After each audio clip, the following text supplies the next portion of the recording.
안녕하세요 여러분, 에어넬입니다. 제가 벌써 라섹 수술한 지 8개월이나 지났습니다. 전에 올렸던 수술 브이로그 영상에 질문 댓글이 되게 많이 달렸더라고요. 이 질문들을 싹 정리해서 한 번에 알려드리면 좋을 것 같아서 영상을 하나 더 남겨보려고 합니다. 먼저 가장 많이 질문해주셨던 내용에 답변을 한번 달아보고 그 다음 가장 궁금하셨을 부작용이나 불편한 점 이런 거에 대해서 말씀을 드려보도록 할게요. 마지막으로는 이 수술에 얼마나 제가 만족을 하고 있는지 이런 만족감에 대해서 말씀드리고 마무리해보도록 하겠습니다. 제일 먼저 많이 궁금해 해주셨던 것들을 한번 싹 정리를 해드릴게요. 맨 처음으로는 비용, 수술 비용은 얼마였나요? 어디서 하셨나요? 이런 질문들이 가장 많더라고요. 이런 비용이나 병원에 대한 내용은 조금 예민한 문제여서 투명하게 딱 비용을 공개해드리지는 못하지만 저는 평균 가격보다는 살짝 저렴하게 했었어요. 지인 추천도 있었고 그래서 할인도 되게 많이 들어가서 평균 가격보다는 조금 저렴하게 했는데 사실 저렴한 가격이라고 무조건 다 좋은 건 아니기 때문에 그 병원의 수술 안전성이나 실제로 수술했던 분들의 후기를 많이 참고를 해주셔서 병원을 고르면 좋을 것 같아요. 내가 라섹을 하고 싶다, 스마일 라섹을 하고 싶다, 라식을 하고 싶다 해서 무조건 다 그 수술을 받을 수 있는 게 아니고 정밀 검진을 통해서 각막 두께라든지 이런 여러 가지를 고려해서 딱 맞는 수술 방법을 찾아주시거든요. 그래서 일단 여러 병원을 방문해서 수술 전 검사를 받아보시는 걸 추천드립니다. 본인에게 적합한 수술 방법을 먼저 찾고 그 뒤에 병원이나 비용을 고민하시는 게 맞는 것 같아요. 그 다음 자외선 차단 안경을 얼마나 써야 되나요? 한 달을 써야 되나요? 6개월을 써야 되나요? 이런 질문들이 되게 많았는데요. 저는 사실 안경 쓰는 게 너무 싫어서 라섹 수술을 했던 사람이라 이미 나는 수술을 해서 앞이 되게 잘 보이는데 이 자외선을 차단해야 된다는 이유로 안경을 쓰고 있는 게 너무 고통스러운 거예요. 안경을 벗으려고 한 수술인데 이거를 6개월이나 쓰고 있어야 된다니 하면서 되게 절망스러웠는데 결국에는 제 성격을 이기지 못하고 한 달 만에 벗어 던졌습니다, 저는. 병원에서는 3개월 정도는 쓰는 게 좋다고 했고 이제 여기저기 찾아보니까 6개월 정도는 그래도 써야 자외선에 눈이 좀 보호가 된다고 하더라고요. 짧게 쓴다고 해서 당장에 큰 문제가 생기는 건 아니지만 길게 봤을 때 오래 쓰는 게 눈에는 좋다고 합니다. 병원에서 딱 권장해주는 시간은 3개월이었어요, 저의 경우에는. 근데 오래 쓰면 오래 쓸수록 더 좋다는 점? 그리고 고통, 수술하면 얼마나 아프냐 이것도 되게 궁금하실 것 같은데 일단 수술할 때 그 당시와 수술 후에 고통 이렇게 나눠서 짧게 말씀을 드려볼게요. 수술할 때는 사실 고통이라고 할 만한 게 없었어요. 근데 저는 고통보다 더 무서웠던 게 공포감이었던 것 같아요. 전신 마취를 안 한 정신이 깨어있는 상태에서 수술방에 그런 침대에 누워있었던 게 처음이었어가지고 눈 앞에서 레이저가 막 왔다 갔다 거리고 좀 내가 뭔가를 보고 있어야 되고 내가 눈을 감아버리면 막 이 수술 망할 것 같고 막 이런 공포감과 뭔지 모를 그런 책임감? 그런 게 생겨서 되게 무서웠던 것 같아요. 근데 이런 물리적인 아픔이라든지 고통이라든지 이런 거는 없었습니다. 수술 내내 느껴지는 감각은 시리다예요. 되게 차가운 물을 계속 뿌려주시거든요. 그래서 눈이 되게 시리다 이 정도의 느낌은 있는데 아픈 건 없었습니다. 진짜 고통은 수술 후에 시작되는데요. 일단 마취가 깨기 시작하면서부터 살짝 뭐가 잘못되고 있는 걸 느끼는데 첫날에는 그래도 참을만 했어요.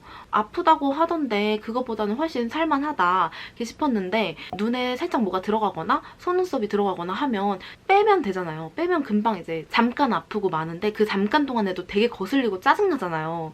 근데 이게 24시간 정도 갑니다. 그때 브이로그 찍을 때도 아마 셋째 날이었나 둘째 날이었나 이때가 아마 비어있을 거예요. 너무 아파가지고 막 찍을 수가 없었던 것 같아요.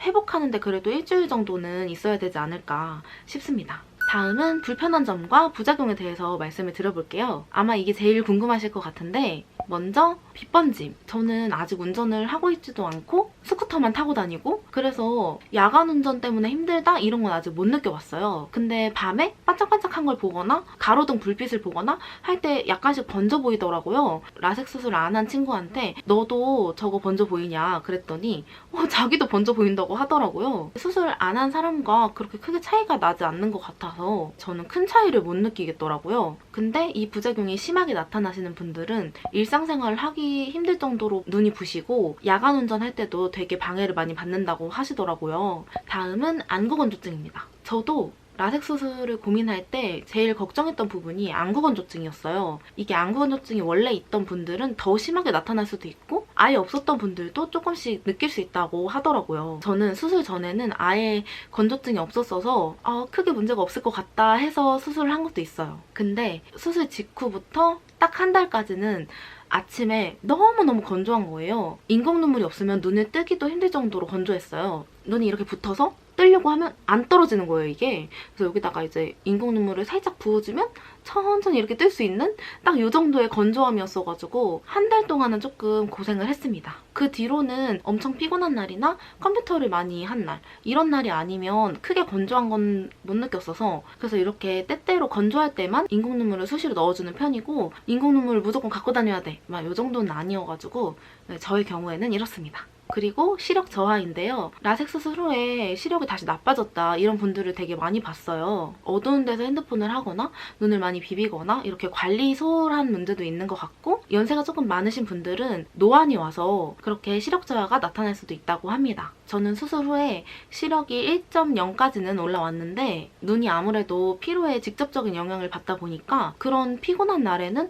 흐리거나 겹쳐 보이거나 하더라고요. 잘 쉬고 잘 자고 한날에는 또 다시 잘 보이고 이렇게 저는 피로에 영향을 조금씩 받고 있습니다. 마지막으로 만족감에 대해서 말씀을 드려볼게요. 저의 경우에는 정말 100% 만족하고 있습니다. 안경에서 벗어났다는 그 해방감이 엄청나고 저희가 요즘 365일 여름이나 겨울이나 할 거 없이 마스크를 쓰고 있잖아요. 그래서 여름에는 또 더운 데로 안경과 이 마스크가 너무 불편했고 특히 겨울에는 마스크에서 이렇게 습기가 올라오면 앞이 하나도 안 보이거든요, 안경을 쓰면. 지금 안경 쓰신 분들은 굉장히 공감하실 거예요. 겨울에 이 습기 때문에 스쿠터 운전할 때도 앞이 안 보이고 이러니까 너무너무 불편한 거예요. 그래서 이 안경 어떻게 해야겠다, 이거 벗어 던져야겠다 싶어가지고 한 것도 있습니다. 그래서 저는 이 안경에 대한 해방감만으로도 정말 만족하고 있고요. 그렇지만 아무래도 부작용이 있는 수술이고 눈은 정말 중요한 부위이기 때문에 저는 너무 만족하고 있으니까 100% 강추드립니다 이렇게 하기가 조금 조심스러운 부분이 있어요. 사람마다 부작용의 정도도 다르고 부작용이 크게 나타나면 오히려 안경을 낄 때보다 더 삶의 질이 떨어질 수가 있기 때문에 정말 신중하게 결정하셨으면 좋겠습니다. 부작용이 경미하거나 드물게 나타난다고는 하지만 본인에게 나타난다면 100%라는 거를 꼭 잊지 마시고 유튜브에 여러 가지 비추 후기나 부작용 후기 이런 것도 많이 찾아보시고 정말 신중하게 결정하셨으면 좋겠습니다. 네, 이렇게 해서 라섹 수술 8개월 후 저의 짧은 후기와 질문 답변 이런 것들로 짧게 영상을 찍어봤습니다. 수술을 고민하고 계시는 분들께 조금이나마 도움이 됐으면 좋겠고 그러면 우리는 또 다음 영상에서 만나요. 안녕!